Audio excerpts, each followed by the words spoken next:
Benedict Arnold est l'un des personnages les plus célèbres et infâmes de l'histoire des États-Unis. D'abord héros de la guerre d'indépendance américaine, il est ensuite devenu l'un des traîtres les plus connus du pays. Début de vie et carrière militaire. Né en 1741 dans le Connecticut, Benedict Arnold était un marchand avant de rejoindre la lutte contre les Britanniques au début de la Révolution américaine.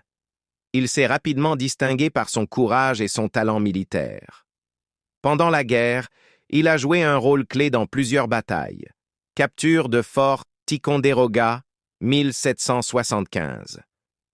Une victoire importante pour les Américains. Expédition au Québec, 1775 à 1776.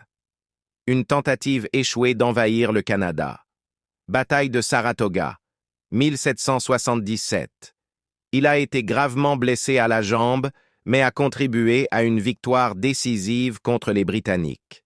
Malgré ses succès, Arnold se sentait sous-estimé et mal récompensé par le Congrès, notamment parce qu'il était souvent dépassé dans les promotions par d'autres officiers. La trahison. Frustré par son manque de reconnaissance et attiré par l'argent, Arnold a commencé à négocier secrètement avec les Britanniques en 1779. Il leur a proposé de livrer le fort stratégique de West Point en échange de 20 000 livres sterling et un poste dans l'armée britannique. Son complot a été découvert en 1780 lorsque l'un de ses contacts, le major britannique John André, a été capturé avec des documents prouvant la trahison d'Arnold. Ce dernier a réussi à s'échapper et a rejoint l'armée britannique. Fin de vie et héritage. Après sa trahison, Arnold a combattu pour les Britanniques, mais il n'a jamais gagné leur totale confiance. Il s'est exilé en Angleterre après la guerre et y a vécu le reste de sa vie dans l'obscurité et le mépris.